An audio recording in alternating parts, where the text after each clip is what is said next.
So back in 2009, St Joseph's College was facing a difficult time. The pupil roll was falling, and as a result of that, the finances were not in a good shape.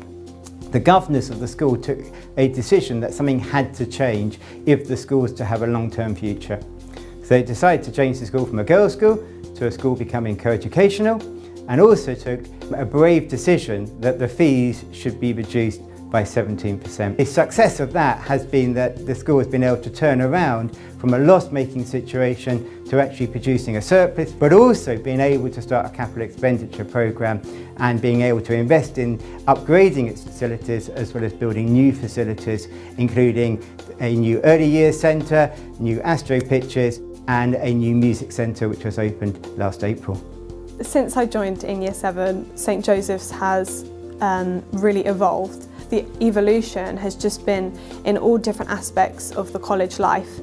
For me, personally, I felt that St Joseph's was great when I first joined, but I very much more love St Joseph's a lot more now than perhaps when I first joined.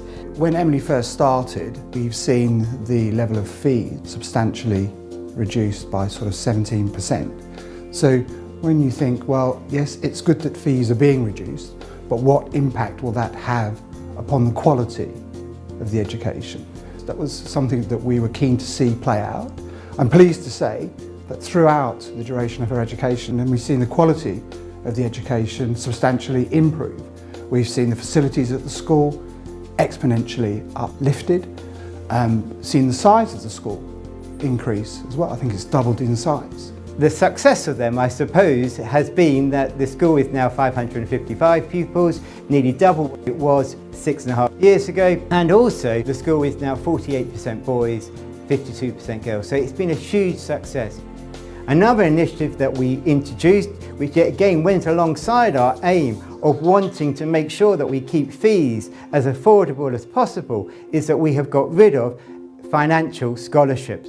Parents of scholars no longer receive a fee discount, whereas now all scholars receive a £100 reward for becoming a scholar for that academic year. As a college, we still provide our bursarial support to parents, and we've increased the level of support that we can provide to parents, and wanting to make sure that parents are aware of the support that we can provide to their sons or daughters, but believe that scholarships is all to do with that recognition of a pupil's abilities rather than actually giving their parents a fee discount.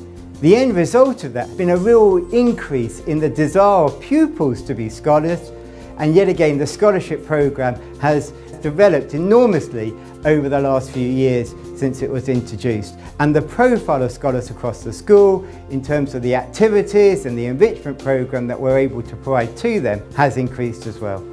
Because of my opportunities I've had here, I'm applying to sports scholarships in the USA, including Harvard, which I had an interview for recently. The school has helped me develop my swimming alongside my studies quite well, and that also means that I've had some academic opportunity because of my good results that I've achieved and the predicted grades that I'm being given to receive for A-levels as well.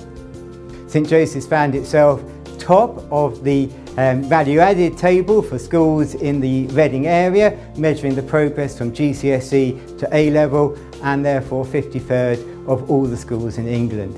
And I think that shows that you don't have to be paying huge amounts to get a first-rate academic education.